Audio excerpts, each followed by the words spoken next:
Hi boys and girls, thank you for joining me today for Social Studies. I have here my week 17 Social Studies magazine.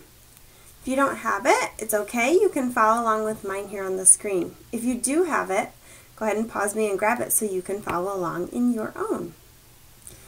On our week 17 magazine, you'll see a big city here on the front with a busy highway running right through it and these nice tall buildings.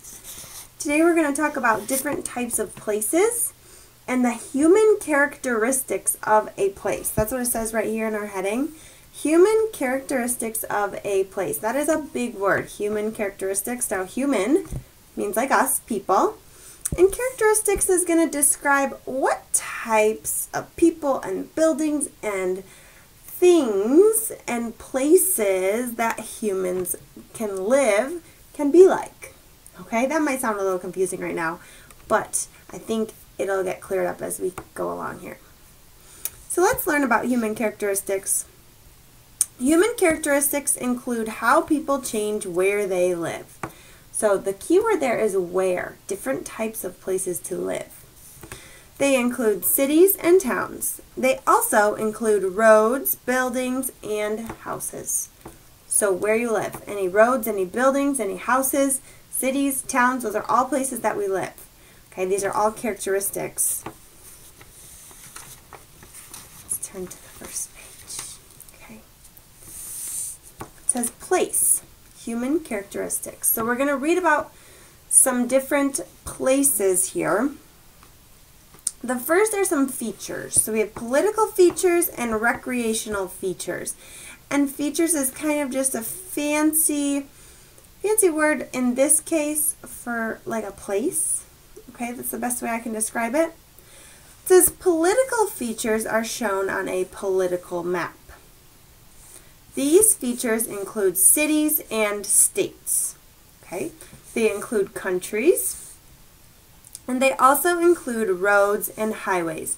So maybe you've seen on a paper map, which I'm guessing many of you probably haven't, but maps used to be on paper. You might have seen a map on a tablet or a cell phone where maybe your grown-up has to use the map to find a certain place that you're going. Okay, on those maps you'll find political features like the roads, the highways, the cities, and the states. Okay, then we have recreational features, and that's what you see a picture of up here. This is recreational. Recreation is being active and doing fun things. Some people might think they're fun. Not everyone does, though. Some human characteristics are built for us to have fun. Hey there. Playgrounds and parks are human characteristics. So we see a playground or a park in the picture up here. That's an example of a recreational feature. Okay. So we have these political features, which is the stuff that we have to know. We need to know our cities, where our states are. We have to know how to get somewhere using roads and highways. And then we have our recreational places that are just places for fun. It might be trails, it might be parks, okay, beaches. Those are all recreational features. Now we're going to learn about different types of communities. These are very important for you to know. And as we read through them, I want you to think about what type of community you think you live in. The first one is an urban community, and you can see a picture of an urban community over here. What do you notice about that picture? I see we're kind of on a big balcony. It's taken from like a balcony. There are lots of big buildings, huh? Lots and lots of big buildings. So let's see what an urban community is.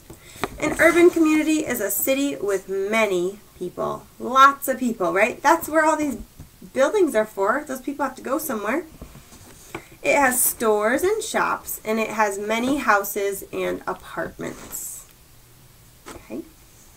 So those urban communities are going to be those busier communities, the loud ones, like Grand Rapids or Chicago or New York City, Detroit. These are all urban communities where there are lots of people, but there are also lots of stores and shops and restaurants and places to go do things. And there are also lots of businesses in urban communities. Then you have suburban communities. Okay, say that word with me, suburban. Okay, and you see a picture here. You see kind of, it doesn't look like a very busy neighborhood, does it? But it is a neighborhood, so there's some houses. Let's see what else we can learn about suburban communities. A suburban community is near a city. So it's near a city, not in a city. People live in houses or small apartment buildings. There are parks and small stores. Okay, so there's going to be a little less people in a suburban community. There's still people there. They still live in their houses or their apartments, and there are small shops and places to go, or things like parks as well in suburban communities. So, do you think you live in either of these ones, an urban community, those busy city type places? Or do you think maybe you live in a suburban community where it's a little smaller, not tons of people live there. It's not super busy or super crowded, but there's still things you can go do, like going to the park or the store. Some of South Haven is definitely suburban. And we also see an example of a political map down here. When they were talking about those political features, we see some different countries. We have Alaska shown, which is actually a state of the United States. Canada is labeled. The United States in green here is where we live. And then Mexico is south of us. Look, there's our compass rose telling us the directions as well. Okay, there's one more type of community. We have super busy urban community. We have a little less busy, but still things, things to do, places to go, suburban community. And on the back here, we have a rural community. And let me just show you the picture down here. Do you notice what type of community a rural community would be based on the pictures you can see? A rural community has lots of open space.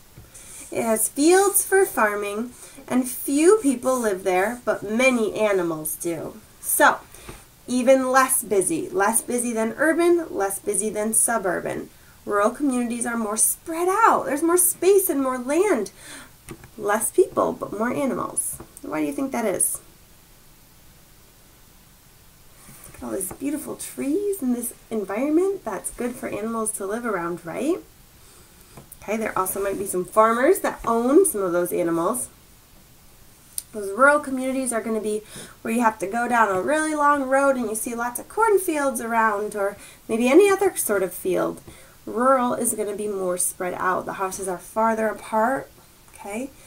Unlike, remember our suburban community, those houses seem pretty close together, right? In a rural community, they're going to be more spread apart. Okay? So, what do you think? Do you think you live in an urban, a suburban, or a rural community?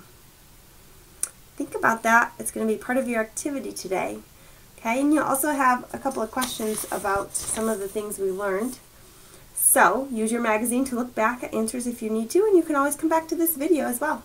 Thanks for reading with me.